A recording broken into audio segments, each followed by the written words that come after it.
Olá, tudo bem? Seja muito bem-vindo, muito bem-vinda ao canal Psiquiatria Prática, onde eu, Cassiano Zortea, sou médico psiquiatra, vou conversar com vocês então a respeito dos transtornos, e das nuances aí dentro da psiquiatria, trazendo sempre mais esclarecimento para que vocês percam algum medo, algum receio de procurar um médico psiquiatra e também tenham mais esclarecimento sobre as doenças dessa área.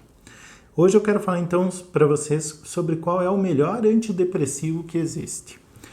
Qual é o melhor antidepressivo que existe? Aquele que o paciente responde melhor.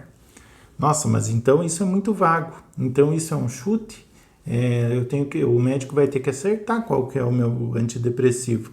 Como é feito isso então?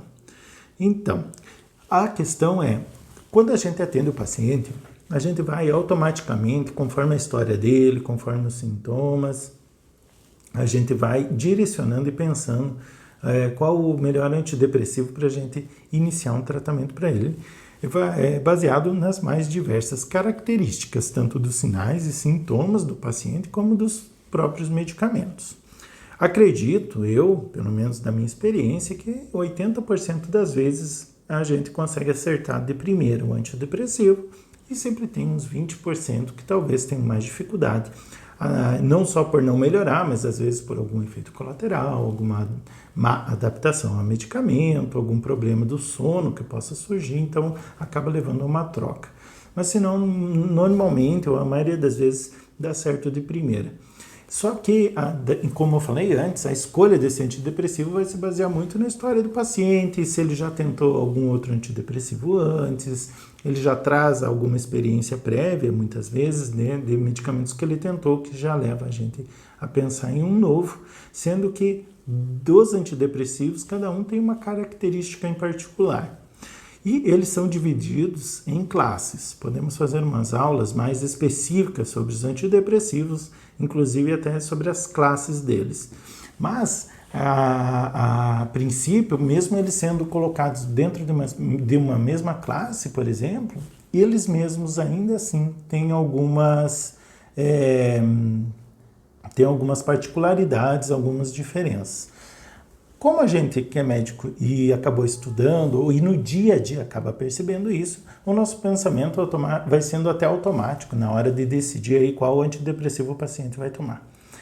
Então, o melhor antidepressivo é o que você vai fazer uso e vai ter o melhor retorno, melhor resposta, também no sentido assim, de você não, eu falo isso, também no sentido de você não ficar se comparando com os outros.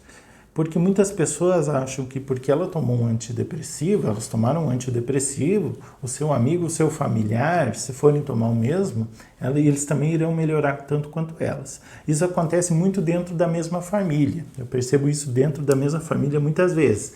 Então, uma mãe que melhorou muito com um medicamento, ela quer que a filha ou o filho tome o mesmo medicamento que ela. Entre irmãos acontece muito isso também. Então, como se isso fosse uma regra, deu certo para mim, vai dar certo para ele ou vai dar certo para todo mundo.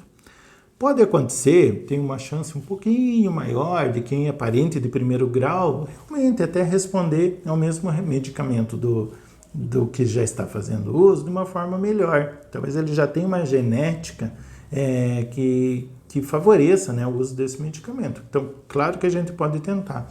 Mas muitas vezes, se o problema é muito diferente, ele pede medicamento, ele pede um antidepressivo diferente, muitas vezes. E aí que vai entrar a questão de você ouvir o médico, respeitar a opinião do médico, muitas vezes, porque as pessoas acham que não, tem que tomar o mesmo. Falo isso por experiência aqui do consultório, novamente, como eu falei antes, porque isso me lembra muito o caso de uma mulher que ela melhorou muito, transformou a vida dela, a medicação, e ela queria que a filha tomasse o mesmo medicamento que ela. Só que a filha tinha um problema muito mais ansioso do que deprimido.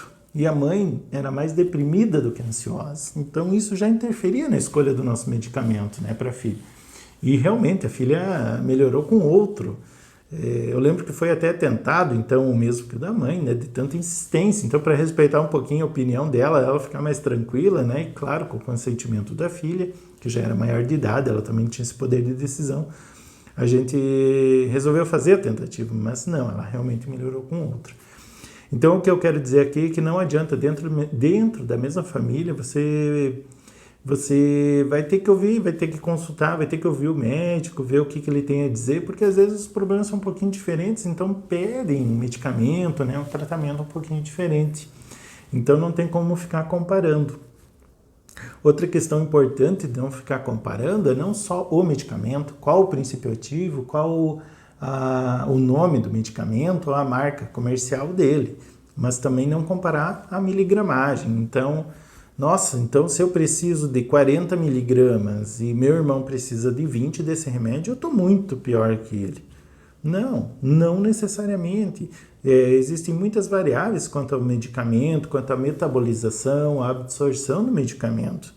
Será que você talvez precise de uma dose maior? Porque pela tua genética você metaboliza esse medicamento de uma forma diferente, talvez um pouquinho mais rápida, consequentemente você elimina um pouco mais rapidamente esse medicamento, então você precisa de uma dose maior.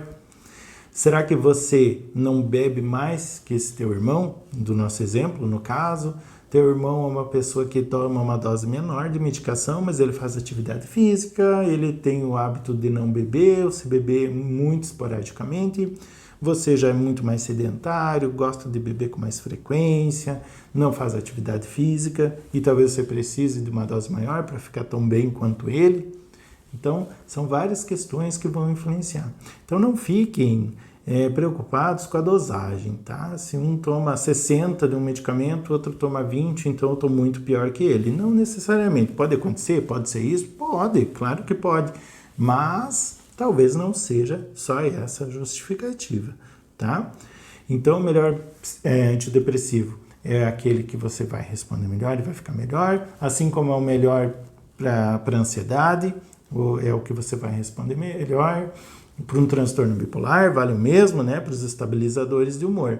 Por quê? Porque cada pessoa tem suas características, tá?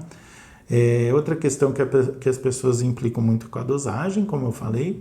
Isso eu pretendo fazer um vídeo esclarecendo mais ainda essa questão da miligramagem, porque confunde muito as pessoas e elas tomam isso como um parâmetro. Às vezes o paciente me pergunta, mas quantos miligramas é do medicamento? Ele nem sabe que medicamento é, o que eu estou prescrevendo, ou fala o nome, mas ele mesmo assim não tem noção, e ele tira alguma conclusão, porque eu falei tantos miligramas. Como que você vai fazer isso? Não tem como fazer isso. Né? Os medicamentos são diferentes entre si, não tem como fazer essa comparação baseada só na miligramagem, tá? Mas vamos falar mais sobre isso num outro vídeo. A questão aqui é essa, o melhor remédio é aquele que você fica bem, que você se acerta melhor, que mais te trouxe benefícios, que não tiver efeitos colaterais, enfim, que tu melhore muito. Se outra pessoa toma o mesmo remédio que você ou não, se é a mesma dose ou não, pouco importa. O que importa é que você esteja bem, que você esteja em contato com o teu médico, que você esteja fazendo o teu tratamento corretamente e segue tua vida, fique bem e viva feliz, tá bom? Se você gostou desse vídeo, se inscreva aqui no canal, clique em gostei, dê um like aí no caso, né? Compartilhe também para mais pessoas terem acesso às informações, tá bom? Um abraço e até o próximo vídeo.